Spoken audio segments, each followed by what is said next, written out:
El gran engaño. ¿De dónde surgió la mentira de que el Mesías de Israel estaba en contra de la Torá del Eterno? Quédate conmigo y te lo explico en 5 minutos.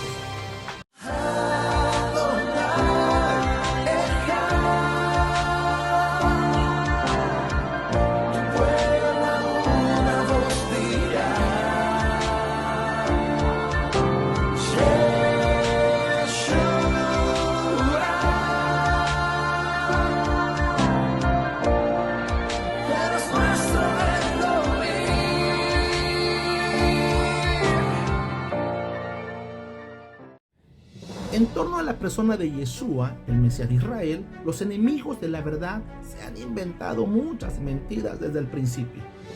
Estas mentiras pasaron de generación en generación hasta llegar al cristianismo romano, el cual, por convenir a sus intereses, las adoptó. La llegada de la Reforma protestante continuó en ese engaño hasta las religiones de nuestros tiempos, que incluso la siguen propagando de manera equivocada.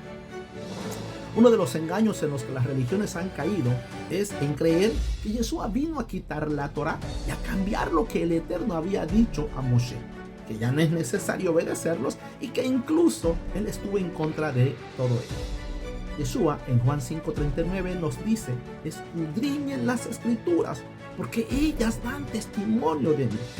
Aunque en primer lugar él se está refiriendo al Tanaj o al Antiguo Testamento. Si aplicamos las palabras de Yeshua a los escritos del Nuevo Pacto, estas escrituras nos pueden revelar la verdad y evidenciar el engaño y así saber qué debemos creer. También lo que hizo y dijo Yeshua, nuestro Melech HaMashiach. Respondamos a la pregunta: ¿de dónde vino la idea que más tarde se convirtió en una enseñanza de que el Mesías estuvo en contra de la Torá o de la ley del Eterno? Primero entendamos que este argumento era con el fin de desacreditar a Yeshua y a sus discípulos y encontrar así una razón para tacharlo de blasfemo e incitador a desobedecer la Torá. Aunque en los evangelios hay evidencia de estos hechos contra la persona de Yeshua, en el libro de los Hechos encontramos también tales acusaciones hacia sus seguidores. Por ejemplo, en Hechos capítulo 7, donde nos narra ese enfrentamiento que tuvo el primer mártir, seguidor de Yeshua, llamado Esteban, contra los que lo acusaban de una mentira. Leamos Hechos capítulo 6, versículos 11 y 14, para que veamos de dónde surgió esto que hoy en día se proclama. Entonces, sobornaron a unos para que dijesen que le habían oído hablar palabras blasfemas contra Moshe y contra Elohim. Ojo, que eso vino de un soborno. Versículo 13. Y pusieron testigos falsos, gente que hablaba mentira, que decían: este hombre no cesa de hablar palabras blasfemas contra este lugar santo y contra la Torá. Versículo 14.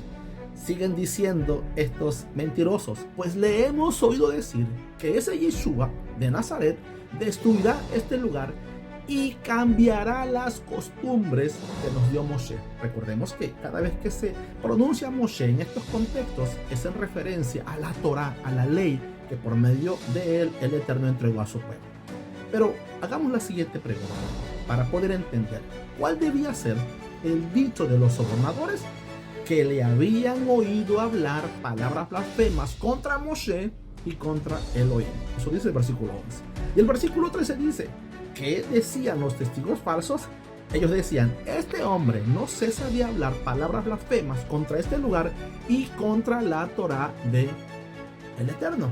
O sea, eso era una mentira, pero lo estaban propagando.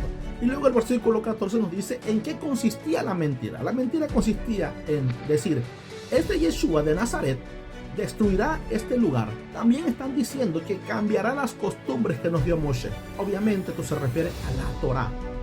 La mentira, mis amados, consistía en testificar que la enseñanza de Esteban, la cual provenía de Yeshua, era que él había venido a cambiar la Torá o la ley de Moshe. Pero recuerden, eso era una mentira. Eso es lo que nos dice ese texto. ¿Cuántos todavía siguen afirmando dicha mentira y enseñando que Yeshua vino a cambiar la Torá del Eterno y que incluso estaba en contra de ella? Ese engaño fue usado para desacreditar a Yeshua como Mashiach de Israel, quienes afirman tal mentira están justificando la muerte de Esteban, diciendo merecía morir, y están avalando ese asesinato.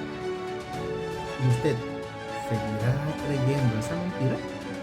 Juan 8:32 dice: conoceré la verdad y la verdad os hará libres. Yo soy Enrique Valdemar Méndez de la Keila Oceana Playa del Carmen. Estamos a